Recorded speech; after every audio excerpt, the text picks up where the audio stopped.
मैं नूर एकेडमी की शुक्रगुजार हूँ कि उन्होंने मुझे जो कुछ मालूमात है उसको आपके सामने प्रजा करने की मंजूरी दी है। मैं डॉक्टर रीता अनिल मर्चेंट 47 साल से मालेगांव में मैं वैद्यकीय सेवा दे रही हूँ और मैंने 22 साल तक मालेगांव कॉरपोरेशन में नागरिक आरोग्य केंद्र के अंदर कुटुंब नियोजन, कुटुंब कल्याण, टीकाकरण, बाल संगोपन, माता बाल संगोपन इत्यादि सब क्षेत्र में बहुत ही लगन और मेहनत से काम किया है। खास करके 1995 साल में जब पोलियो निर्मूलन मुहिम चालू हुई तब से तो पूरा पोलियो मालेगांव में से जाने का जो मुहिम थी उसमें मेरा खास योगदान रहा है। पोलियो डोज लेने में बहुत लोग अपनी अंधश्रद्धा और गलतफहमी की वजह से नहीं बोलते थे।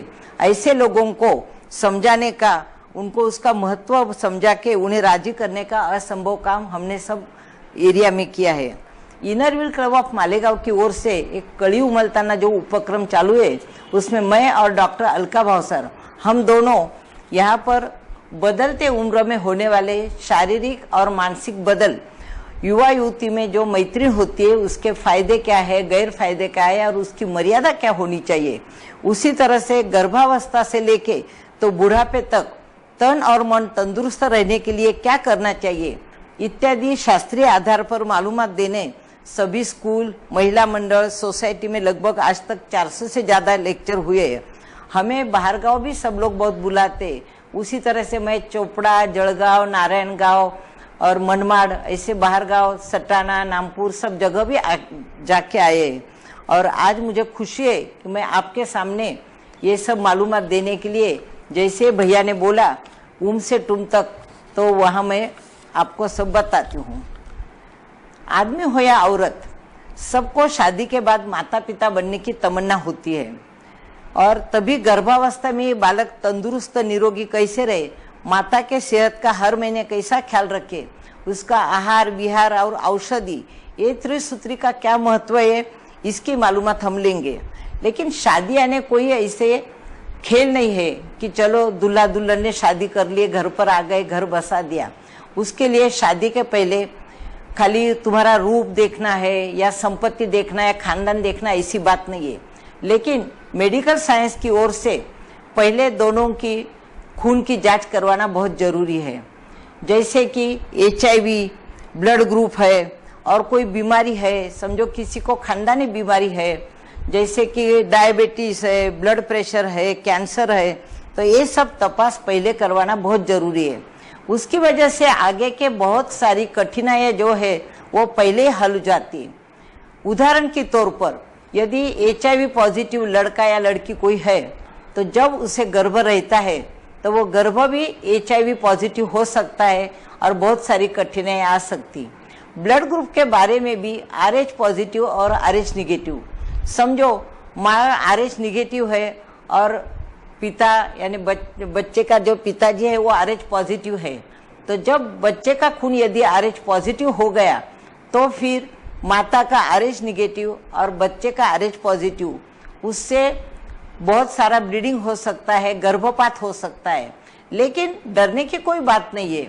उसके ऊपर जन्म के बाद 72 घंटे के अंदर एक इंजेक्शन दे दिया तो ये सब धोखा टल जाता है। लेकिन अपने को मालूमात तो होनी चाहिए कि भाई उसका RH पॉजिटिव है या निगेटिव है, इसलिए इसमें डरने की कोई बात नहीं।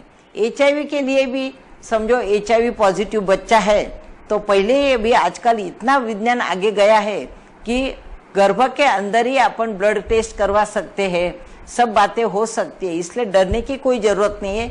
लेकिन हर बार हर कोई भी मुसीबत में डॉक्टरी सलाह लेना बहुत जरूरी है। उसी तरह से यदि माँ को बचपन में समूह की बीमारी हुई है तो समूह बीमारी ऐसी है आदमी को या औरत को तो समूह की वजह से बच्चेदानी की जो नलियाँ होती है वो नलियाँ बंद हो जाती है, उसके ऊपर दाने दाने आ जाते और जब जांच होती है 2-3 साल शादी के बाद बच्चा नहीं हुआ तो उसमें समझ में आता है कि वो ट्यूब बंद हो गई है, उसके ऊपर दाने, उसकी वजह से उसको हमल नहीं रुक सकता है। उसी तरह से आदमियों के भी जो पेशाब की जगह के नीचे थैली जैसा भाग है उसमें भी जो नलियां रहती है वो नलियां भी बंद हो सकती है और उनका जो शुक्राणु है वो फिर बाहर नहीं आता और बच्चे नहीं होते। इसलिए समूह जैसी दिखने वाली एकदम सादी बीमारी वो भी असर कर सकती। तो शादी के पहले यदि सोनोग्राफी कर लिए तो ये अपने को जो दोष है वो मालूम पड़ जाता है और वो दोष मालूम पड़ा तो उसका इलाज होता था। इसके लिए कोई भी चीज के लिए घबराने की जरूरत नहीं है। खाली एक ही बात मन में ठान लेनी चाहिए कि शादी के पहले जैसे अपन रूप पैसा सब देखते हैं उसी तरह से ये सब बीमारियों का भी जांच कर लेनी चाहिए। कोई कोई खानदानी बीमारी भी रहती है। तो ये जो डायबिटीज बीमारी है ये खानदानी बीमारी होती है। तो माँ को यदि डायबिटीज है तो उसका बच्चा भी डायबिटीज वाला होता है। फिर बहुत वजन ज्यादा है, कुछ ऐसे पैदाइशी उनको व्यंग हो सकता है। इसके लिए डायबिटीज रहा तो वो भी कंट्रोल करके चांस लेना चाहिए। अभी जो 9 महीने बच्चा पेट में रहता है उसको अपन 3 हिस्सों में कर देंगे। पहले 3 महीने, बीचले 3 महीने और आखिरी 3 महीने। अभी हर एक जो 3-3 महीने है उसकी अहमियत सब अलग अलग रहती है।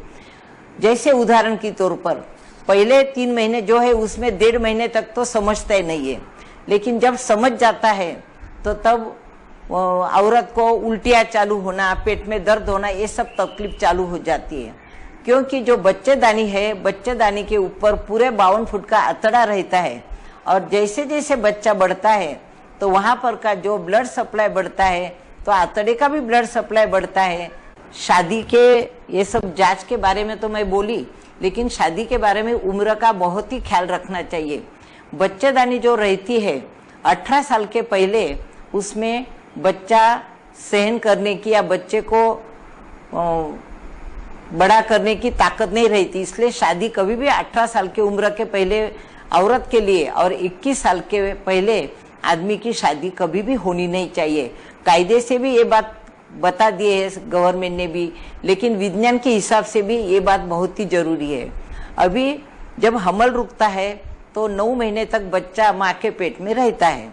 उसको अपन 3 भाग में 3 हिस्सों में करवा देंगे। पहले 3 महीने, बीचले 3 महीने और आखिरी 3 महीने। अभी हर एक 3-3 महीने की अहमियत अलग अलग है और उसमें जो अपने को खबरदारी लेनी है वो भी उसकी सब अलग अलग बातें आती है। जैसे कि पहले ट्राइमेस्टर में 3 महीने जो बोलते हैं तो उसमें 1-1.5 महीने के बाद ही प्रेगनेंसी मालूम पड़ जाती है। जैसे ही प्रेगनेंसी यानी हमले मालूम हो गया तो हमला औरत का बहुत ही ध्यान रखना पड़ता है, क्योंकि जो पेट में उसके बच्चा है वो तो कुछ राशन दुकान में जाके लाता नहीं है अनाज। माँ जो भी खाएगी उसी से उसका पोषण होता है और उसका पोषण जो होता है तो उसके बेम्बी से, बच्चे के बेम्बी से उसकी नाल पूरी जुड़ी होती है और उसमें से माँ जो भी कुछ खाती है सब वो बच्चे का पोषण होता है। इस पर से आप समझ सकते हो कि माँ कितनी अहमियत रखती है और इसीलिए माँ को महान बोला है, क्योंकि माँ अपने खुद के खून से बच्चे को सींचती है। जिस तरह खेती है तो खेती अच्छी होने के लिए मिट्टी अच्छी चाहिए, बीज अच्छा चाहिए तो ही खेती अच्छी होगी। तो इसके लिए माँ जो है तो माँ की ऐसी अहमियत है कि माँ अच्छी तरह से खुराक लेगी, उसका मन अच्छा प्रफुल्लित रहेगा, हमेशा वो खुश रहेगी, अच्छी सोच रखेगी, तो उसके पूरे संस्कार केवल शरीर ही नहीं बढ़ता है बच्चे का, लेकिन बच्चे के मन पर भी ये संस्कार होते हैं। इसके लिए गर्भ संस्कार का भी बहुत महत्व रखते हैं। जैसे कि माँ यदि बहुत क्रोध करेगी तो बच्चे ऊपर उसकी असर होगी। माँ यदि अच्छी तरह से हंसेगी, अच्छे अच्छे धार्मिक संस्कार करेगी, सबसे हिलमिल के रहेगी तो बच्चा भी उसके बराबर संस्कार रहेंगे। और पहले ट्राइमेस्टर में बच्चेदानी के ऊपर आंतड़े का पूरा अपना 52 फुट का आंतड़ा इसे बैठा हुआ रहता है। तो जब इसका ब्लड सप्लाई बढ़ता है यानी खून जो बढ़ता है बच्चेदानी का, उस समय आंतड़े का भी खून बढ़ता है और वो जब जब खून का प्रवाह बढ़ता है तो उसकी वजह से उसको उल्टी होना, मचलाट होना, भूख नहीं लगना, ये चीजें हो सकती है। और अभी तो माँ को डबल खाने की जरूरत है, लेकिन उल्टी की वजह से उसकी जो 1 रोटी की भूख है वो भी वो पूरी नहीं खा सकती, तो फिर बच्चे का पोषण कहाँ से होगा। इसके लिए जब हम डॉक्टर लोग ताकत की दवा देते हैं तो माँ जो खाती है वो एक के लिए पूरा होता है, लेकिन जो दवा देते वो दूसरे के लिए होता है। इसके लिए जब भी हमल रुकता है तो जो भी डॉक्टर दवा देते हैं उसमें कभी किसी ने नहीं बोलने का, और वहाँ पर तब विटामिन है, कैल्शियम, ये सब देना जरूरी है, क्योंकि बच्चे की हड्डी के लिए जो माँ कैल्शियम लेगी उससे बच्चे की हड्डी भी तंदुरुस्त हो जाएगी। दूसरी बात जो है, कभी कभी पहले 3 महीने में एक आध बार खून जाता है, तो ये जो खून जाता है वो लक्षण अच्छा नहीं है, क्योंकि यदि बच्चा अपने आप अंदर मर गया है या सूख गया है तो भी ये खून जा सकता। जैसे खून का एक धब्बा भी लग जाए तो भी सोनोग्राफी के लिए तुरंत जाना चाहिए, डॉक्टरी सलाह लेनी चाहिए। सोनोग्राफी में आजकल विज्ञान इतना आगे बढ़ गया है कि सोनोग्राफी में बच्चे के हार्ट बीट चालू है क्या नहीं, उसकी ग्रोथ हो रही है क्या नहीं, वो बराबर है क्या नहीं, ये सब मालूम पड़ जाता है। इसलिए सोनोग्राफी पहले ट्राइमेस्टर में यानी पहले 3 महीने में करवाना बहुत जरूरी है। उसमें भी यदि खून का धब्बा गिर जाए तो बहुत ही जरूरी है। दूसरी बात जो आम तौर पर ध्यान नहीं दिए जाता और लेकिन वो बहुत ही महत्व की है, तो जो छाती से माँ का जब दूध पीने वाला है बच्चा, तो उसकी जो निपल है, तो बहुत लोगों की निपल बहुत दबी हुई रहती है, ऊपर नहीं रहती है। तो बच्चा जब दूध पीने लगता है तो उसको मुंह में निपल आती नहीं है। मुंह में निपल नहीं आई तो वो दूध नहीं खींच सकता है। दूध नहीं खींचा, बहुत रोता है क्योंकि उसका पेट नहीं भरता है और माँ को मालूम ही नहीं पड़ता है। मेरे 47 साल के अनुभव में इतनी सी ये छोटी बात के लिए जब भी पहले प्रेगनेंसी शुरू होती है, मेरे पास आते हैं पेशेंट, तो मैं पहले उनकी छाती तपासती हूँ, बाद में पेट तपासती हूँ, क्योंकि ये छोटी सी बात से उनको फिर मैं सलाह देती हूँ कि खोबरे के तेल से वो निपल को रोज मालिश करना है, 2-3 बार मालिश करना।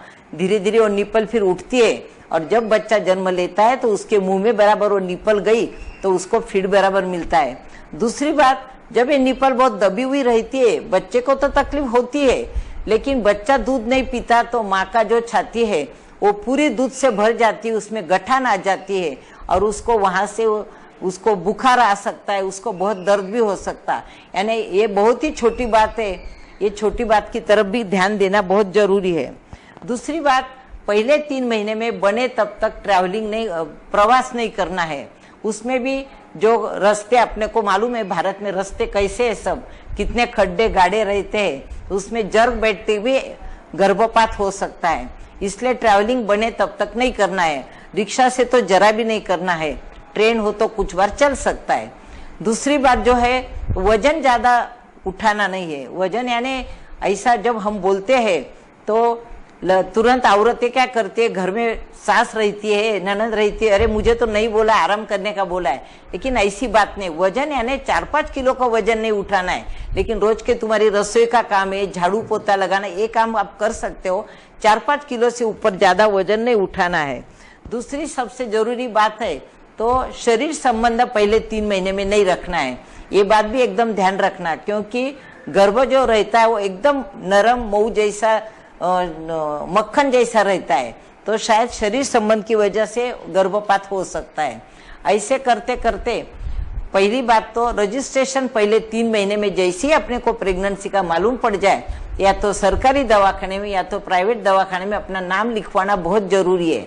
एक बार नाम लिखवा लिया तो फिर अच्छी तरह से फॉलोअप चालू रहता, और बार बार डॉक्टर नहीं बदलने का है, क्योंकि जो डॉक्टर ने पहले देखा है कि कितना उसकी गर्भ कैसा था, अभी क्या फर्क पड़ा है, तो उसको उसका फर्क भी मालूम पड़ता है। इसलिए बार बार डॉक्टर बदलने की जो आदत है वो भी नहीं रखनी चाहिए। ये बहुत छोटी छोटी हिंट्स है, लेकिन मैं आपको ये भी सब बताऊंगी। उसके बाद दूसरे 3 महीने जब चालू हो जाते हैं तो तीसरा महीना जैसे खत्म होता है तो बच्चे के कान का आवाज उनको सुनाई देता है, उनकी आंखें आ जाती है। इसके लिए ये दिन में बहुत जोर से आवाज सुनना है या बहुत जोर से चिल्लाना है। ये आवाज जो है, बड़ी आवाज भी बच्चे पर असर करती है और कभी कभी बहरेपन आ सकता है। आंख के लिए भी जो है तो बहुत ज्यादा आंख की रोशनी जो है, तो उसके लिए कोई दवा ऐसी समझो लेनी पड़ी है, कोई बीमारी है माँ को, तो पहले महीने से भी ये बात ध्यान रखना है कि कोई दवा की साइड इफेक्ट जो है तो बच्चे के दांत पे हो सकती है, आंख पे हो सकती है, उसके जो मेंदू है उसके ऊपर हो सकती है। इसीलिए हमल रुकते समय, हमल रुकने के बाद कोई भी दवा लेनी हो तो डॉक्टरी सलाह लेना, ये बहुत बहुत ध्यान रखना है। डॉक्टरी सलाह के बिना दवा कभी मन से लेना नहीं। कोई लोगों को आदत रहती है, सर दर्द हुआ चलो एस्पिरिन ले लो, क्रोसिन ले लो, लेकिन ये भी दवाएं बच्चे पे असर करती है और बच्चे को कभी कभी पैदाइशी डिफेक्ट भी हो सकता है कुछ। इसके लिए ये बात भी बहुत ध्यान रखना है। दूसरी बात जो है तो इसमें बच्चेदानी का मुंह कभी कभी दूसरे 3 महीने में खुल जाता है, उसको अंग्रेजी में इनकॉम्पिटेंट ऑस बोलते हैं। बच्चेदानी का मुंह यदि खुल गया है तो बच्चा गिरने की संभावना बढ़ जाती।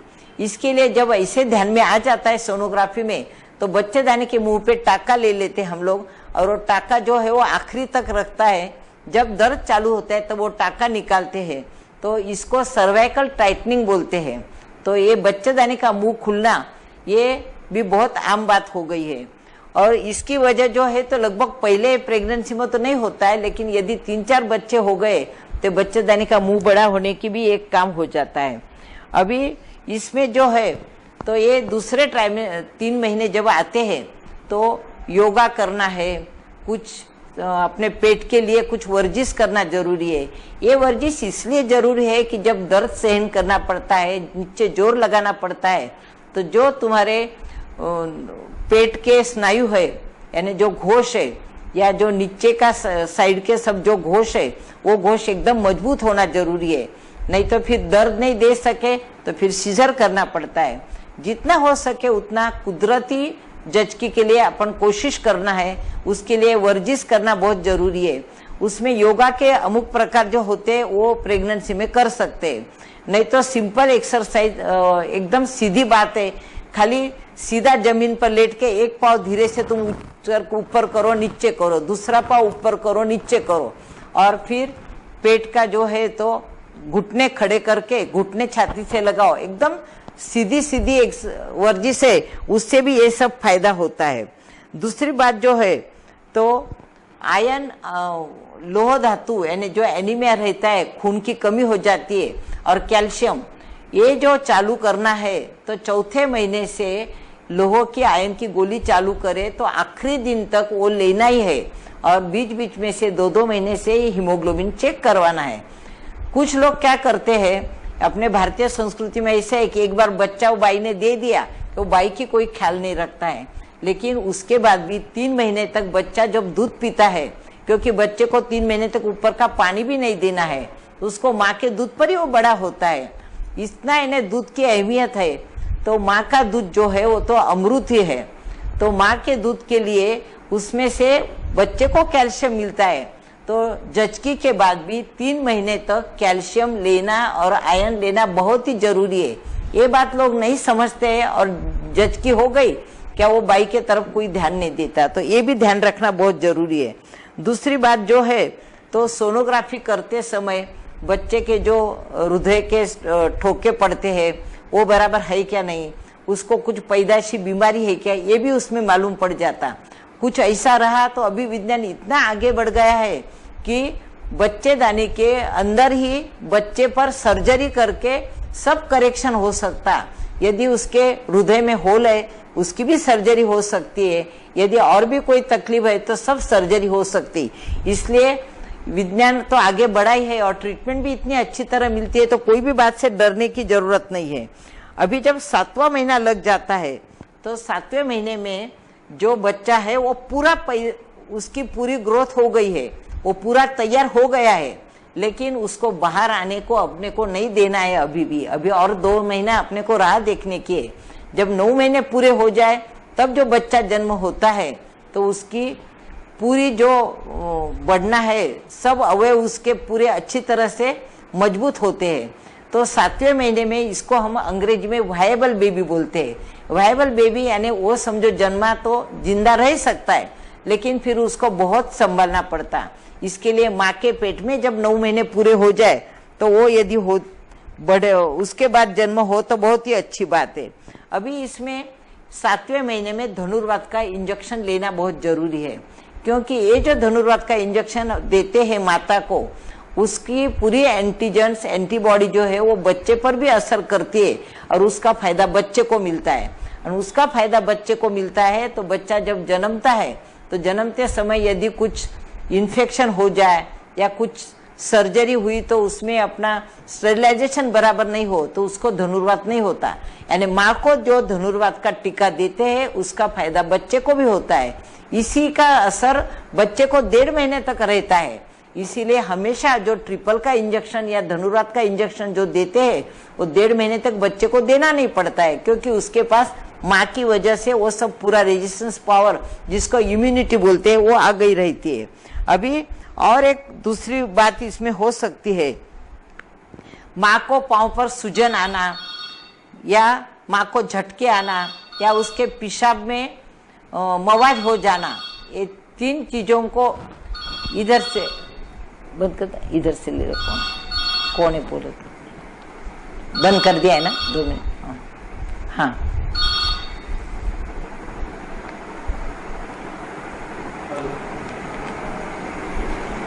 कौन है पूछो।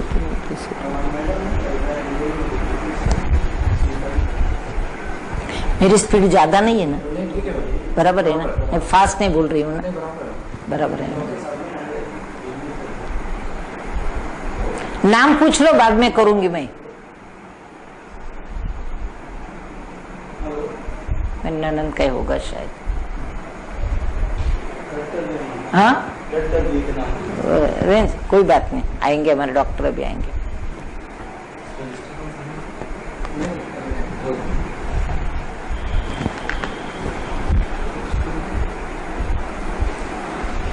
करूँ स्टार्ट वापस।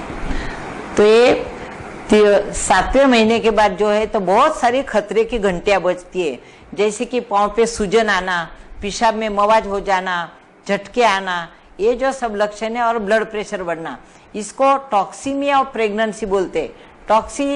टॉक्सीमिया ये शब्द में आ जाता है कि टॉक्सिक यानी जहर, यानी प्रेगनेंसी में ये सब जहरीली बातें आने लग जाती। उसके लिए तब माँ को नमक कम खाना है, तली हुई चीज नहीं खाना है, ये सब परहेज करना है। पाँव का भाग जो है सोते समय ऊपर करके सोना है, और हर महीने में पेशाब की जांच करवाना जरूरी है, ब्लड प्रेशर तपासना जरूरी है। इसमें कभी कभी झटके आए तो झटका आता तो माँ के, लेकिन जब माँ को झटका आता है उस सेकंड में बच्चे को ऑक्सीजन नहीं मिलता है, और ऑक्सीजन नहीं मिलने से झटके के अंदर बच्चे की मौत भी अंदर के अंदर हो सकती है। इसलिए बहुत ही एक खतरनाक चीज है। ये 3 चीजों का हमेशा 7वें महीने के बाद ध्यान रखना है। वापस मैं रिपीट करती हूँ, ब्लड प्रेशर बढ़ना, पेशाब में मवाज हो जाना और सूजन आना, ये 3 लक्षण यदि दिखे तो उसकी तरफ ज्यादा से ज्यादा ध्यान देना जरूरी है। कभी कभी तो ये 3 चीजें जब हो जाती है और कंट्रोल नहीं होती तो सीजर करके जल्दी जचकी भी कर लेनी पड़ती है, क्योंकि बच्चे को भी इसमें खतरा है और माँ को भी खतरा रहता है। इसके लिए ऐसे समय में सीजर करके बच्चे की अपने को डिलीवरी कर लेनी पड़ती है। दूसरी बात, खून जाना। यदि 7वें या 8वें महीने में खून चालू हो गया है तो उसके लिए भी इलाज करवाना बहुत जरूरी है। ये भी एक खतरे की बात रहती है। जब अंदर बच्चे को जो न्यूट्रिशन माँ से मिलता है, जो पोषण मिलता है, वो प्लेसेंटा नाम की जो चीजें उससे मिलता है। तो यदि वो प्लेसेंटा थोड़ा बच्चेदानी से खसक गया तो फिर ये ब्लीडिंग चालू हो जाता। सोनोग्राफी में देखना पड़ता है कि वो खसक गया है, आगे आ गया है या कुछ तकलीफ है, तो फिर उसको पूरा आराम देना पड़ता है। आराम देके उसके ऊपर दवा भी है, दवा करके ये खून अपन रुकवा सकते हैं।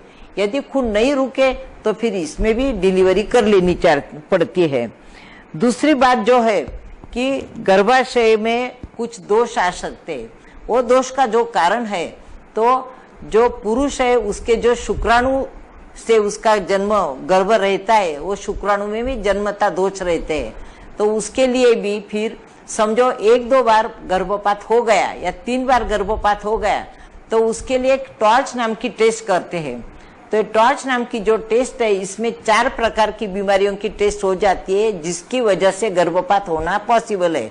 इसके लिए ये टेस्ट करवाना जरूरी है। और फिर क्रोमोसोम यानी इसके हार्मोन्स के भी टेस्ट अपन करवा सकते हैं। जब 2-3 बार ऐसे गर्भपात हो जाए तो दोनों की खून की ऐसी टेस्ट करके उसमें कोई यदि दोष है तो उसके ऊपर दवा निकली है, वो दवा देके अपन वो दोष दूर कर सकते और फिर उनको अच्छी तरह से वो बच्चा हो भी सकता है। ये सब जो बातें हैं तो ये आखिरी महीने में सब जो ख्याल रखने का है, इसमें सबसे जरूरी बात हमेशा पूरा प्रेगनेंसी पूरे हमल रहता तब ध्यान रखने का कि पेट साफ होना बहुत जरूरी है, क्योंकि जब तक पेट साफ नहीं रहेगा तो वहां पर गैस तैयार हो जाएगा। गैस हो गया, संडास साफ नहीं हुई तो जोर लगाएगी माता, और जितना वो जोर लगाएगी वो जोर बच्चे पे और बच्चेदानी पे पड़ता है, और बच्चेदानी पे वो जोर पड़ने के बाद गर्भ गिरने की बहुत संभावना रहती। इसके लिए हमेशा रात को सोते समय असली घी दूध में डाल के दूध और घी लेना जरूरी है। पतली चीजें खाना जरूरी है, हरी सब्जी ज्यादा खाना जरूरी है, उसल खाना जरूरी है।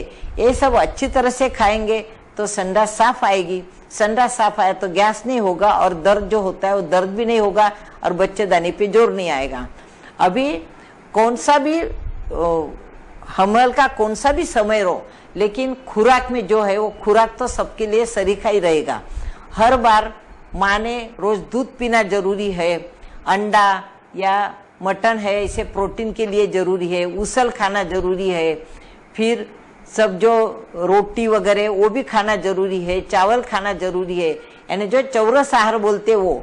लेकिन सबसे सस्ता और अच्छी चीज जो है तो गुड़ शेंगदाना, राजगिरे की चिक्की है, पिस्ता है, अंजीर है, खजूर है, ये सब चीजें खाना। और फल में भी जो है केले में कैल्शियम फास्फोरस रहता है, नारियल पानी पीना है। ये सब चीजों एक खट्टा नहीं खा सकती है।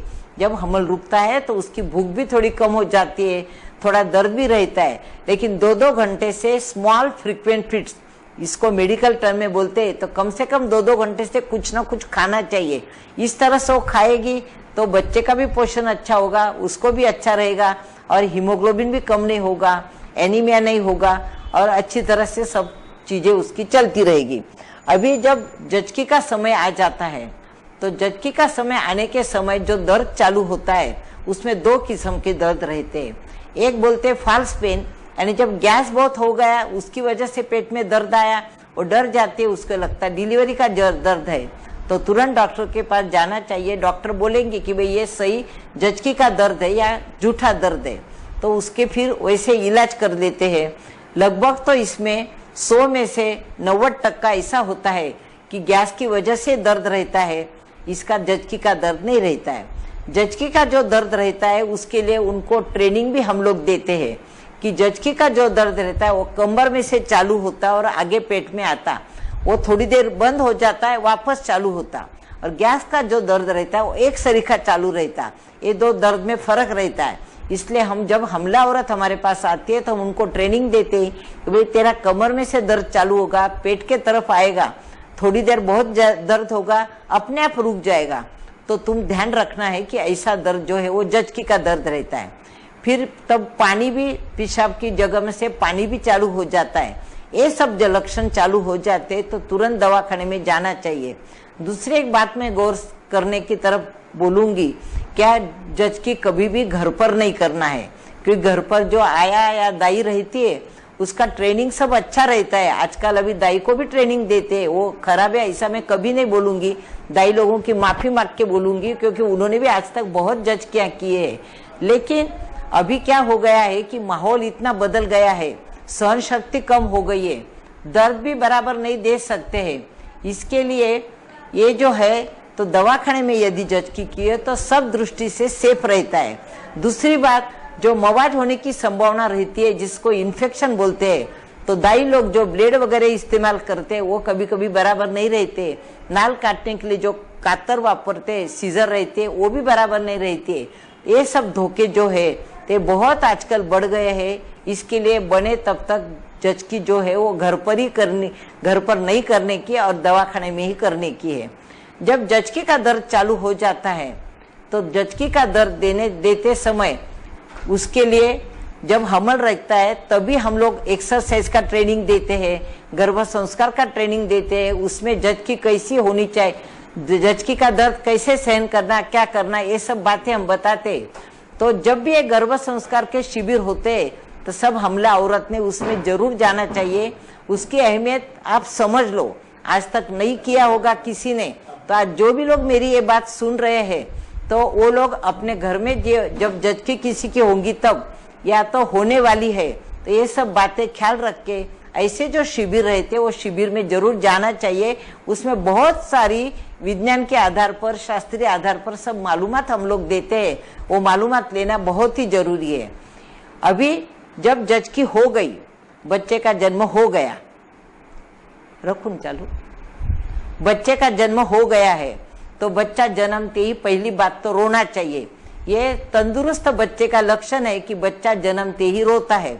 ये जो रोने का है तो ये आपको लगता कि बच्चा खाली रोया, लेकिन मेडिकल साइंस की वजह से बच्चा जब बाहर आता है वातावरण में, तो बाहर की हवा जब उसके फेफड़े में जाती है और फेफड़े में जाती है, उसका श्वास चालू हो जाता है और श्वास की वजह से उसको रोता है। यानी ये लक्षण बहुत अच्छा है। बच्चा रोया माने उसके फेफड़े अच्छे काम कर रहे हैं, ये बात समझ जानी चाहिए। जब बच्चा नहीं रोता है तो उसके लिए फिर हम बच्चे को उल्टा करके थपथपाते हैं, या तो फिर मुंह में उसके बहुत सब जो चिकना सब आ गई रहती है वो अटक जाती है, उसकी वजह से भी नहीं रोता है। तो एकदम ये बेसिक ट्रीटमेंट करके मुंह में हम अच्छी तरह से स्टेराइल गॉज लेके मुंह में घुमा देते हैं, उसको थपथपाते, थोड़ा उल्टा कर देते ताकि उसके ब्रेन के अंदर ब्लड सप्लाई बराबर हो जाए। तो ये सब चीजें बेसिक करते हैं। इतना करने के बावजूद भी समझो बच्चा नहीं रोता है और वो नीला पड़ गया तो बहुत बड़े खतरे की बात है। उसका मतलब उसके फेफड़े काम नहीं कर रहे हैं, उसका श्वास बराबर चल नहीं रहा है। फिर ऐसे समय तुरंत उसको ऑक्सीजन देना है, कुछ इंजेक्शन देना है। और बच्चे में इतना छोटा भी रहा तो भी एक बहुत आसान बात रहती है कि उसका जो अम्बिलिकल कॉर्ड यानी बेम्बी रहती है, बेम्बी में से डायरेक्ट सब इंजेक्शन फटाफट दे सकते हैं और इसको रिससिटेशन बोलते हैं। तो रिससिटेशन बच्चे का होने के बाद वो रो सकता है। और एक बात हो सकती है, बच्चा जन्मते ही उसको थोड़ी सी संडास हो जानी चाहिए। समझो संडास नहीं हुई है तो फिर वहां पर उंगली डाल के देखना पड़ता है। कभी कभी पैदाइशी संडास की जगह का जो पर्दा है वो बंद रहता है, उसकी वजह से उसको संडास नहीं होती है और फिर उसका ऑपरेशन करना पड़ता है। ये सब चीजें जो है तो छोटे बच्चे के डॉक्टर आजकल स्टैंड बाय रखते हैं, नहीं तो फिर जो जचकी करने वाले गायनेकोलॉजिस्ट रहते हैं उनको भी ये सब पूरी बेसिक चीजें मालूम रहती है। तो बच्चे का रोना है, बच्चे का संडास होना है, उसकी पेशाब होना, ये 3 चीजें बेसिक जो है वो बच्चे में हुई या नहीं हुई विदिन यानी 5 मिनट के अंदर ये जजमेंट ले लेनी पड़ती है, नहीं तो फिर बच्चे का ऑपरेशन करना पड़ता है। दूसरी बात, बच्चा जब जन्म हुआ है तो उसको साफ करवाना भी बहुत जरूरी है, लेकिन साफ करते समय उसको जोर जोर से मसलने का नहीं है। खोबरे का तेल लेके धीरे से उसके ऊपर, बच्चा जब जन्मता है तो पूरा उसको अंदर का सब गंदगी रहती है उससे पूरा वो कवर हुआ रहता है। धीरे धीरे वो खोबरे के तेल से निकालना है। निकालने के बाद कुनकुने पानी से अच्छी तरह से उसको नहलाना है और उसको अच्छी तरह से कपड़े में, कॉटन कपड़े में उसको रैप करके बच्चे को रखना है। फिर उसका वजन करना है। अभी वजन के बारे में भी लगभग 4 या 5 पाउंड के ऊपर वजन रहा तो बच्चे को कोई खतरा नहीं रहता है। 7 पाउंड का वजन तो एकदम आइडियल रहता है। वजन भी करवाना जरूरी है, तुरंत वजन कर लेना। उसके बाद उसको कोई तकलीफ रही तो फिर वो पीडियाट्रिशियन यानी बच्चों के डॉक्टर है वो उसकी ट्रीटमेंट कर सकते हैं। बच्चा जैसे जन्मता है तो उसको पहला टीका जो है वो टीबी का लगना चाहिए, यानी उसी दिन टीबी का टीका लगाना और पोलियो का डोज पिलाना, उसको 0 पोलियो बोलते हैं। ये 2 चीजें बहुत ही जरूरी है। और इसके बाद जो है कि बाकी सब टीके के बारे में तो बात करेंगे, लेकिन यदि माँ को, मैंने पहले ही बताया कि RH पॉजिटिव RH निगेटिव का जो मसला है, बच्चे का तुरंत ब्लड ग्रुप टेस्ट करवाना बहुत ही जरूरी है। यदि माँ RH निगेटिव और पिता RH पॉजिटिव है, ऐसे मसले में बच्चे का तुरंत ब्लड ग्रुप करवाना है। यदि माँ के ब्लड ग्रुप के अपोजिट उसका RH पॉजिटिव निगेटिव आता है तो उसको 72 घंटे के अंदर एक इंजेक्शन आता है, वो इंजेक्शन देना जरूरी है।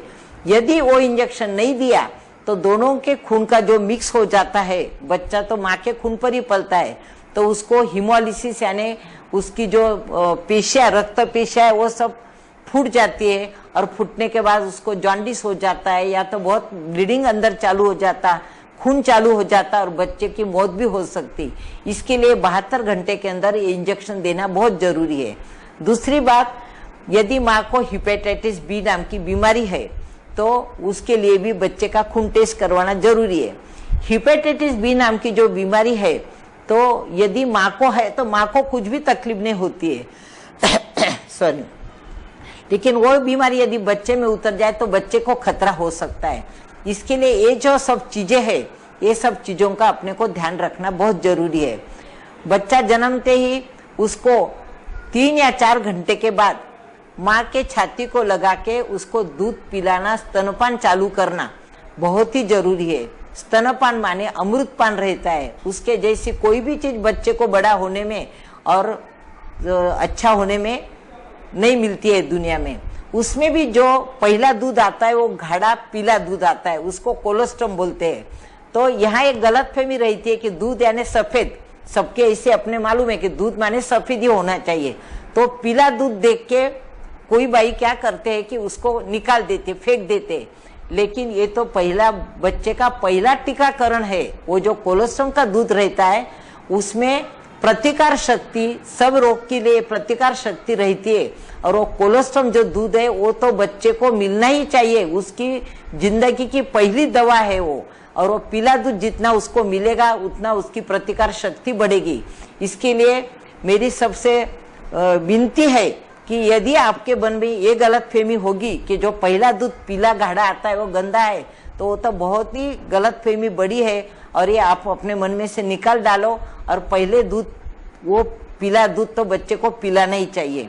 उसके बाद बच्चा जब दूध पीता है, छाती से लगता है तो तुरंत दूध नहीं आता है, लेकिन उसको चूसने की आदत करनी चाहिए। वो जैसे जैसे चूसेगा वैसे वैसे माँ का दूध बढ़ेगा। इसके लिए हर 2 घंटे से उसको छाती को लगाना चाहिए, तो धीरे धीरे माँ का भी दूध बढ़ेगा। और फिर जैसे जैसे माँ का दूध बढ़ेगा वैसे वैसे उसका पेट भरते जाएगा और उसका वजन भी बढ़ते जाएगा। पहले हफ्ते में बच्चे का लगभग 200 से 250 ग्राम वजन बढ़ना चाहिए। इस तरह से धीरे धीरे वो वजन जैसे जैसे बढ़ेगा उसको नींद भी अच्छी आएगी। बच्चा जब जन्मता है तो कम से कम 20 घंटा सोता है वो, तो सोता है तो उसको सोते ही देने का। कोई लोग क्या करते हैं कि बच्चा सोया उसको उठा के दूध पिलाते हैं, उसको खिलाते हैं, ऐसा नहीं करने का, उसको आराम करने देने का। जितने उसके बदन को आराम मिलेगा उतना उसका वजन भी अच्छा बढ़ेगा और अच्छा रहेगा। बच्चे को दूध कब पिलाना है, तो जब भी बच्चा रोया है तब उसको दूध तो पिलाना है, लेकिन हर बार रोना ये भूख की वजह नहीं हो सकती है। कभी उसको पेट में गैस है या दूसरा कुछ दर्द भी है, तो हर बार ये गलतफहमी में मत रहना कि बच्चा रोता है तो उसको भूख ही लगी है। इसके लिए ये बात का भी ध्यान देना जरूरी है। और ये सब ट्रेनिंग जब हमल रहता है तभी गर्भ संस्कार शिविर में दिया जाता है कि बच्चे को कैसे पकड़ना है, दूध पिलाने के लिए पोजीशन कैसी करना है, ये सब बताया जाता है। ये सब यदि अपन पाले बराबर ख्याल रखे तो कभी भी कोई बच्चे को बीमारी नहीं होगी। इसके बाद जो आता है तो बच्चे को ये दूध 3 महीने तक माँ का ही दूध पिलाना है, उसको ऊपर का कुछ भी देना नहीं है। कोई लोग बच्चा जन्मते उसको शहद पिला देते हैं या कुछ दूसरी दवा देते हैं, तो ये शहद वगैरह नहीं देना चाहिए। ये बाहर का शहद रहता है, उसको और इन्फेक्शन हो सकता है। केवल और केवल माँ का दूध ही बच्चे को देना है, दूसरी चीजें ऊपर से नहीं देनी है। दूसरी बात, आंखों में काजल डालते हैं। काजल जो डालते हैं तो काजल भी जो है, अभी जो आर्टिफिशियल काजल आता उसमें मेंथॉल वगैरह रहता है, तो काजल भी नहीं डालना है। काजल डालने से कभी कभी आंख को भी खतरा हो सकता है। बच्चा जब जन्मता है तो पहले 3 दिन में उसको कुदरती जॉन्डिस यानी काविल होती है, उसमें कोई भी डरने की बात नहीं। उसका बदन थोड़ा पीला लगता है, आंखें पीली लगती है, तो खून की जांच करवा के उसका जो कितना जॉन्डिस है, उसको कितनी काविल है जजमेंट कर लेते हैं। यदि बहुत ज्यादा है तो उसको फिर पेटी में रखना पड़ता है, उसको एक टेम्परेचर मेंटेन करना पड़ता है, विटामिन के ड्रॉप्स देने पड़ते हैं, विटामिन सी के ड्रॉप्स देने पड़ते हैं। लेकिन एक बात ध्यान में रखो, ये जो 3 दिन के अंदर काविल आती है वो एकदम कुदरती काविल है, उसमें कोई भी नुकसान नहीं है। लेकिन यदि एक काविल बहुत बढ़ गई तो उसका फिर इलाज करना पड़ता है। एक कुदरती बीमारी रहती है, उसमें कोई भी डरने की बात नहीं है। ऐसा होते होते बच्चा जब 1.5 महीने का होता है तो उसको ट्रिपल का इंजेक्शन लगता है, मेनिंजाइटिस का इंजेक्शन लगता है, हेपेटाइटिस का लगता है, और पोलियो का डोज भी हर 1-1 महीने से देना पड़ता है। ये जो टीके हैं ये सब देना बहुत जरूरी है।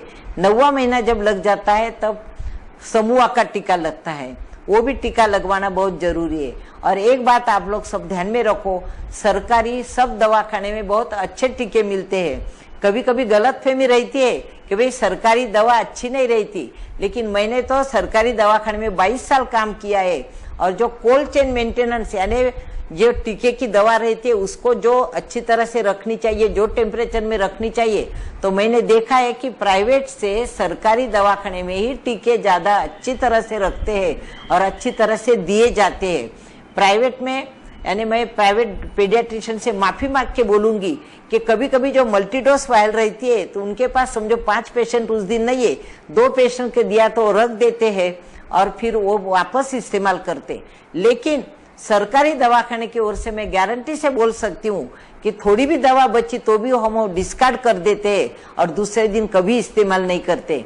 इसके लिए सरकारी दवाखाने में भी टीके देना बहुत ही अच्छी बात है, उसमें कोई ऐसा मत समझो कि सरकारी है तो वो बात अच्छी नहीं है। ये सब चीजें आप ध्यान में रखो। अभी ये सब 9 महीना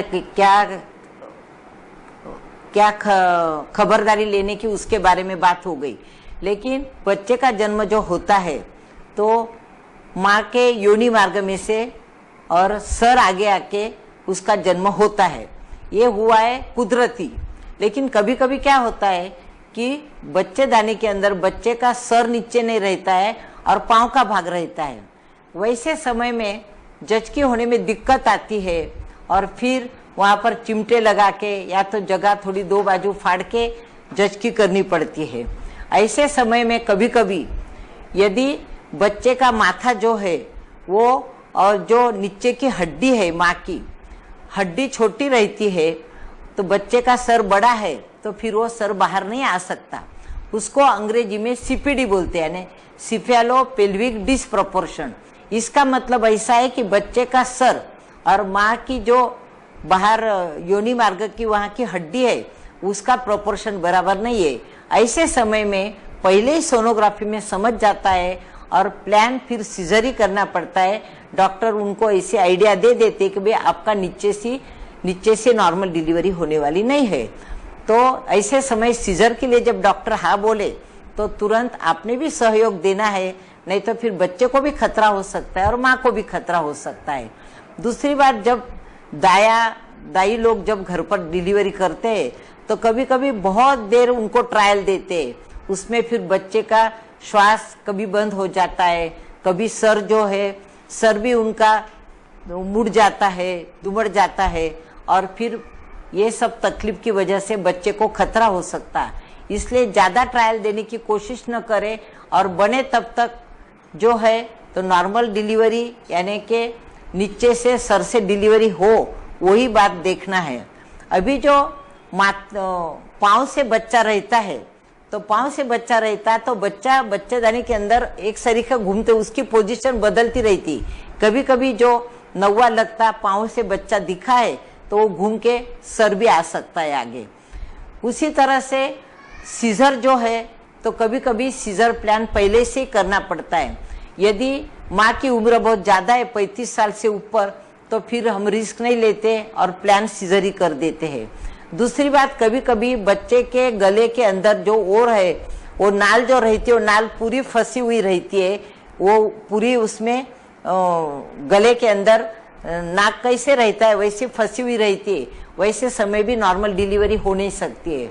कभी कभी बहुत खून माँ को जाने लग जाता है, उसको डिलीवरी के पहले यदि बहुत खून गया तो खून गया तो माँ को खतरा हो सकता है, उसका ब्लड प्रेशर कम हो सकता है, बच्चे को भी खतरा हो सकता है। ऐसे समय में भी सीजर कर लेना पड़ता है। ये जो खून जाने की बात है तो तीसरे महीने में भी कभी कभी खून जाता है तो उसको भी ट्रीटमेंट करनी पड़ती है, लेकिन तब तो ट्रीटमेंट हो जाती, वो खून बंद हो गया, लेकिन पूरे आगे के 6 महीना अपने को मन में रखना पड़ता है, ध्यान रखना पड़ता है कि इसको खून गया था, कभी वापस खून जाता है क्या, उसको भी अपने को मॉनिटर करना पड़ता है।